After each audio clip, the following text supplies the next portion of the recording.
ಆತ್ಮೀಯ ಸ್ನೇಹಿತರೆ, ಎಲ್ಲರಿಗೂ ಗೋಲ್ ಬೋರ್ಡ್ ನ್ಯೂಸ್ ಚಾನಲ್ಗೆ ಸ್ವಾಗತ. ಈ ಒಂದು ವಿಡಿಯೋದಲ್ಲಿ ಕರ್ನಾಟಕ ರೈತ ಸುರಕ್ಷಾ ಪ್ರಧಾನ ಮಂತ್ರಿ ಫಸಲ್ ಬಿಮಾ ಯೋಜನೆಯ ಮೂಲಕ ಪ್ರಸಕ್ತ ಮುಂಗಾರು ಹಂಗಾಮಿನಲ್ಲಿ ನೋಂದಣಿಯನ್ನ ಮಾಡಿಕೊಂಡಿರುವಂತಹ ರೈತರ ಖಾತೆಗಳಿಗೆ ಬೆಳೆ ವಿಮೆ ಪರಿಹಾರದ ಮೊತ್ತ ಬಿಡುಗಡೆಯಾಗಿದ್ದು, ಯಾವೆಲ್ಲ ಜಿಲ್ಲೆಗಳಿಗೆ ಇವತ್ತು ಬೆಳೆ ವಿಮೆ ಪರಿಹಾರದ ಮೊತ್ತ ರಿಲೀಸ್ ಆಗಿದೆ ಮತ್ತು ಯಾವ ಯಾವ ಬೆಳೆಗಳಿಗೆ ಹಣ ಜಮಾ ಆಗ್ತಾ ಇದೆ, ಪ್ರತಿ ಹೆಕ್ಟೇರ್ಗೆ ಎಷ್ಟು ಬೆಳೆ ವಿಮೆ ಪರಿಹಾರದ ಮೊತ್ತ ರಿಲೀಸ್ ಆಗಿದೆ, ಅದಕ್ಕೆ ಸಂಬಂಧಪಟ್ಟಂತಹ ಕಂಪ್ಲೀಟ್ ಆದಂತಹ ಅಂಕಿ ಅಂಶ ಸಮೇತ ಮಾಹಿತಿ ತಮಗೆ ಈ ಒಂದು ವಿಡಿಯೋದಲ್ಲಿ ಇನ್ಫಾರ್ಮೇಶನ್ ಅನ್ನ ತಿಳಿಸ್ತಾ ಹೋಗ್ತೀನಿ ಸ್ನೇಹಿತರೆ. ಅದರ ಜೊತೆಗೆ ಬಹಳ ಪ್ರಮುಖವಾಗಿ ಹವಾಮಾನ ಆಧಾರಿತ ಬೆಳೆ ವಿಮೆಗೆ ಪ್ರಸಕ್ತ ಮುಂಗಾರು ಹಂಗಾಮಿನಲ್ಲಿ ನೋಂದಣಿಯನ್ನ ಮಾಡ್ಕೊಂಡಿರುವಂತಹ ರೈತರಿಗೂ ಕೂಡ ಗುಡ್ ನ್ಯೂಸ್ ಅಂತಲೇ ಹೇಳ್ಬೋದು.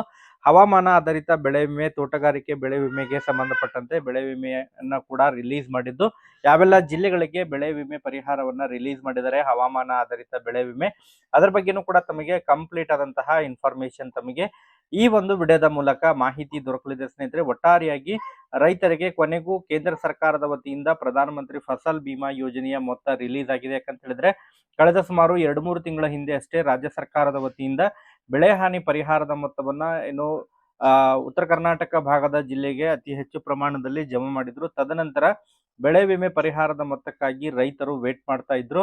ಕಳೆದ ಸುಮಾರು ಸದನದಲ್ಲೂ ಕೂಡ ಅದರ ಬಗ್ಗೆ ಚರ್ಚೆಗಳು ಕೂಡ ನಡೆದಿದ್ವು. ಕೇಂದ್ರದ ಕೃಷಿ ಸಚಿವರಿಂದನೂ ಕೂಡ ಮನವಿಯನ್ನ ಕೂಡ ಸಲ್ಲಿಸಲಾಗಿತ್ತು. ಅದರ ಜೊತೆಗೆ ತೋಟಗಾರಿಕೆಗೆ ಸಂಬಂಧಪಟ್ಟಂತಹ ಹವಾಮಾನ ಆಧಾರಿತ ಬೆಳೆ ವಿಮೆಯನ್ನು ಕೂಡ ಆದಷ್ಟು ಶೀಘ್ರದಲ್ಲಿ ರಿಲೀಸ್ ಮಾಡಬೇಕು ಎನ್ನುವಂತಹ ಈಗಾಗಲೇ ಕೂಗುಗಳು ಕೇಳಿ ಬಂದಿದ್ದು, ಅದಕ್ಕೆ ಸಂಬಂಧಪಟ್ಟಂತೆ ಈಗಾಗಲೇ ಕೇಂದ್ರ ಸರ್ಕಾರದ ವತಿಯಿಂದ ರೈತರಿಗೆ ಗುಡ್ ನ್ಯೂಸ್ ಒಂದು ಲಭ್ಯವಾಗಿದ್ದು, ಇವತ್ತಿನಿಂದ ಕೆಲವೊಂದಿಷ್ಟು ಜಿಲ್ಲೆಗಳಿಗೆ ಬೆಳೆ ವಿಮೆ ಪರಿಹಾರದ ಮೊತ್ತ ರೈತರ ಖಾತೆಗಳಿಗೆ ಜಮಾ ಆಗಲಿಕ್ಕೆ ಶುರುವಾಗಿದೆ ಸ್ನೇಹಿತರೆ. ಸೊ ಹಾಗಾದ್ರೆ ಮೊದಲನೇ ಹಂತದಲ್ಲಿ ಎಷ್ಟು ಬೆಳೆ ವಿಮೆ ಪರಿಹಾರದ ಮೊತ್ತ ರಿಲೀಸ್ ಮಾಡಿದ್ರೆ ಅದರ ಬಗ್ಗೆ ತಮಗೆ ಮಾಹಿತಿಯನ್ನ ತಿಳಿಸ್ತಾ ಹೋಗ್ತೀನಿ. ವಿಡಿಯೋ ಕೂಡ ತಮಗೆ ಸಹಾಯ ಆಗಲಿದೆ. ಸೊ ಆ ಕಾರಣಕ್ಕಾಗಿ ಪ್ರತಿಯೊಬ್ಬರು ಕೂಡ ತಾವು ಚಾನೆಲ್ ಅನ್ನ ಸಬ್ಸ್ಕ್ರೈಬ್ ಮಾಡ್ಕೊಂಡೇ ವಿಡಿಯೋನ ವೀಕ್ಷಣೆ ಮಾಡಿ.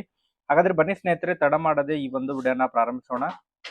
ಹೌದು ಸ್ನೇಹಿತರೆ, ಕೊನೆಗೂ ಕರ್ನಾಟಕ ರೈತ ಸುರಕ್ಷಾ ಪ್ರಧಾನ ಮಂತ್ರಿ ಫಸಲ್ ಬಿಮಾ ಯೋಜನೆಯ ಮೂಲಕ ಪ್ರಸಕ್ತ ಮುಂಗಾರು ಹಂಗಾಮಿನಲ್ಲಿ ನೋಂದಣಿಯನ್ನ ಮಾಡಿಕೊಂಡಿರುವಂತಹ ರೈತರ ಖಾತೆಗಳಿಗೆ ಬೆಳೆ ವಿಮೆ ಪರಿಹಾರದ ಮೊತ್ತವನ್ನ ರಿಲೀಸ್ ಮಾಡಿದ್ದು, ಈಗಾಗಲೇ ಮೊದಲನೇ ಹಂತದಲ್ಲಿ ಸುಮಾರು ಜಿಲ್ಲೆಗಳಿಗೆ ಬೆಳೆ ವಿಮೆ ಪರಿಹಾರವನ್ನ ಬಿಡುಗಡೆ ಮಾಡಿದರೆ ಸ್ನೇಹಿತರೆ. ಈ ಬಾರಿ 2 ಹಂತದಲ್ಲಿ ಬೆಳೆ ವಿಮೆ ಪರಿಹಾರದ ಮೊತ್ತ ಜಮಾ ಆಗಲಿದೆ ಎಂಬುದರ ಬಗ್ಗೆ ಕೇಂದ್ರದ ಕೃಷಿ ಸಚಿವರಾಗಿರುವಂತಹ ಶಿವರಾಜ್ ಸಿಂಗ್ ಚೌಹಾಣ್ ಅವರು ಮಾಹಿತಿಯನ್ನ ಹಂಚಿಕೊಂಡಿದ್ದಾರೆ ಸ್ನೇಹಿತರೆ. ಕಳೆದ ಬಾರಿನೂ ಕೂಡ 2 ಹಂತದಲ್ಲಿ ಬೆಳೆ ವಿಮೆ ಪರಿಹಾರದ ಮೊತ್ತವನ್ನ ಜಮಾ ಮಾಡಿದ್ರು. ಮೊದಲನೇ ಹಂತದ ಬೆಳೆ ವಿಮೆ ಪರಿಹಾರವನ್ನ ಜನವರಿ ತಿಂಗಳು ಕಳೆದ ವರ್ಷ ಜನವರಿ ತಿಂಗಳಿನಲ್ಲಿ ಜಮಾ ಮಾಡಿದ್ರು. 2ನೇ ಹಂತದ ಬೆಳೆ ವಿಮೆ ಪರಿಹಾರದ ಮೊತ್ತವನ್ನ ಮಾರ್ಚ್ ತಿಂಗಳಿನಲ್ಲಿ ರೈತರ ಖಾತೆಗಳಿಗೆ ಜಮಾ ಆಗಿತ್ತು ಸ್ನೇಹಿತರೆ.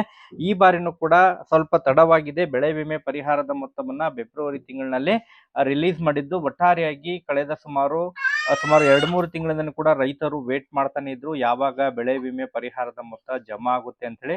ಈಗಾಗಲೇ ಕೇಂದ್ರದ ಮಾರ್ಗಸೂಚಿಯ ಪ್ರಕಾರ NDRF ಹಾಗೂ SDRF ಮಾರ್ಗಸೂಚಿಯ ಪ್ರಕಾರ ಈ ಹಿಂದೆ ಬೆಳೆ ಹಾನಿ ಪರಿಹಾರದ ಮೊತ್ತಕ್ಕೆ ಸಂಬಂಧಪಟ್ಟಂತೆ ಏನೇ ಬೆಳೆ ಸಮೀಕ್ಷೆಯನ್ನ ನಡೆಸಲಾಗಿದೆ, ಆ ಒಂದು ಬೆಳೆ ಸಮೀಕ್ಷೆಯ ಆಧಾರದ ಮೇಲೆ ಬೆಳೆ ವಿಮೆ ಪರಿಹಾರದ ಮೊತ್ತವನ್ನ ಕೂಡ NDRF ಮಾರ್ಗಸೂಚಿ ಅನುಸಾರವಾಗಿ ಜಮಾ ಮಾಡ್ತಾ ಬರ್ತಾ ಇದ್ದಾರೆ ಸ್ನೇಹಿತರೆ. ಈಗಾಗಲೇ ಮೊದಲನೇ ಹಂತದಲ್ಲಿ ರೈತರಿಗೆ ಸುಮಾರು ಜಿಲ್ಲೆಗಳಿಗೆ ಬೆಳೆ ವಿಮೆ ಪರಿಹಾರದ ಮೊತ್ತವನ್ನ ರಿಲೀಸ್ ಮಾಡಿದ್ದಾರೆ.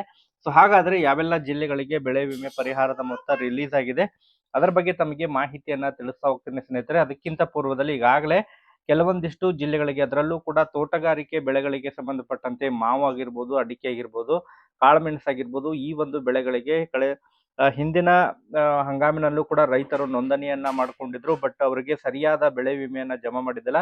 ಬಟ್ ಈ ಬಾರಿ ಸರಿಯಾಗಿ ಪ್ರತಿಯೊಂದು ಗ್ರಾಮ ಪಂಚಾಯಿತಿ ಮಟ್ಟದಲ್ಲೂ ಕೂಡ ಮಳೆ ಮಾಪನಗಳನ್ನ ಅಳವಡಿಸಲಾಗಿದೆ. ಮಳೆಯ ಮಾಪನದ ಆಧಾರದ ಮೇಲೆ ರೈತರಿಗೆ ಅರ್ಹ ಪರಿಹಾರವನ್ನ ಜಮಾ ಮಾಡಬೇಕು ಎಂಬುದರ ಬಗ್ಗೆ ಒತ್ತಾಯವನ್ನ ಕೂಡ ಮಾಡಲಾಗಿತ್ತು ಸ್ನೇಹಿತರೆ. ಈ ಬಾರಿ ಅತಿ ಹೆಚ್ಚು ಶಿವಮೊಗ್ಗ ಆಗಿರ್ಬೋದು, ಚಿಕ್ಕಮಗಳೂರು ಜಿಲ್ಲೆ ಆಗಿರ್ಬೋದು, ಉಡುಪಿ ಆಗಿರ್ಬೋದು, ಶಿರಸಿ ಜಿಲ್ಲೆಗಳಿಗೆ ಬೆಳೆ ವಿಮೆ ಹವಾಮಾನ ಆಧಾರಿತ ಬೆಳೆ ವಿಮೆ ಪರಿಹಾರದ ಮೊತ್ತವನ್ನ ರಿಲೀಸ್ ಮಾಡಿದ್ದು, ಕಾಳುಮೆಣಸು, ಅಡಿಕೆ ಮತ್ತು ಮಾವು ಬೆಳೆಗಾರರಿಗೆ ಈ ಒಂದು ಪರಿಹಾರದ ಮೊತ್ತ ನೇರವಾಗಿ DBT ಮೂಲಕ ಹಣವನ್ನ ವರ್ಗಾವಣೆಯನ್ನ ಮಾಡಿದ ಸ್ನೇಹಿತರೆ. ತಮಗೆ 24 ಗಂಟೆ ಒಳಗಾಗಿ ತಮ್ಮ ಖಾತೆಗಳಿಗೆ ಬೆಳೆ ವಿಮೆ ಪರಿಹಾರದ ಮೊತ್ತ ಜಮಾ ಆಗಲಿದೆ.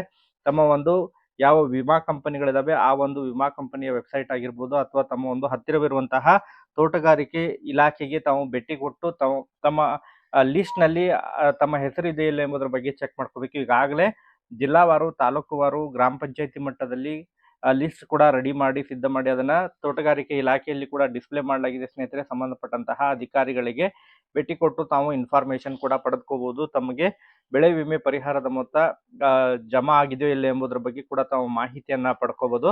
ಸೊ ಒಟ್ಟಾರೆಯಾಗಿ ಅದರ ಜೊತೆಗೆ ಈಗಾಗಲೇ ಕರ್ನಾಟಕ ರೈತ ಸುರಕ್ಷಾ ಪ್ರಧಾನ ಮಂತ್ರಿ ಫಸಲ್ ಬಿಮಾ ಯೋಜನೆಯ ಮೂಲಕ ಯಾರೆಲ್ಲ ನೋಂದಣಿಯನ್ನ ಮಾಡ್ಕೊಂಡಿದ್ದಾರೆ ಅಂತಹ ಒಂದು ರೈತರಿಗೂ ಕೂಡ, ಅದರಲ್ಲೂ ಕೂಡ ಉತ್ತರ ಕರ್ನಾಟಕ ಭಾಗದ ಜಿಲ್ಲೆಯ ರೈತರಿಗೆ ಈ ಬಾರಿ ಬೆಳೆ ವಿಮೆ ಪರಿಹಾರದ ಮೊತ್ತ ಹೆಚ್ಚು ಪ್ರಮಾಣದಲ್ಲಿ ಜಮಾ ಆಗಲಿದೆ ಎಂಬುದರ ಬಗ್ಗೆ ಮಾಹಿತಿಗಳು ಲಭ್ಯವಾಗ್ತಾ ಇದೆ ಸ್ನೇಹಿತರೆ. ಕಲಬುರಗಿ ಜಿಲ್ಲೆ, ಯಾದಗಿರಿ ಜಿಲ್ಲೆ, ಬೀದರ್ ಜಿಲ್ಲೆ, ರಾಯಚೂರು ಜಿಲ್ಲೆ ಹಾಗೂ ವಿಜಯಪುರ ಜಿಲ್ಲೆಯ ರೈತರಿಗೆ ಬೆಳೆ ವಿಮೆ ಪರಿಹಾರದ ಮೊತ್ತ ರಿಲೀಸ್ ಆಗಿದ್ದು 24ರಿಂದ ಹಿಡ್ಕೊಂಡು 48 ಗಂಟೆ ಒಳಗಾಗಿ ರೈತರ ಖಾತೆಗಳಿಗೆ ಬೆಳೆ ವಿಮೆ ಪರಿಹಾರದ ಮೊತ್ತ ಕ್ರೆಡಿಟ್ ಆಗಲಿದೆ ಎಂಬುದರ ಬಗ್ಗೆ ಮಾಹಿತಿಯನ್ನ ಒದಗಿಸಿಕೊಟ್ಟಿದ್ರೆ ಸ್ನೇಹಿತರೆ.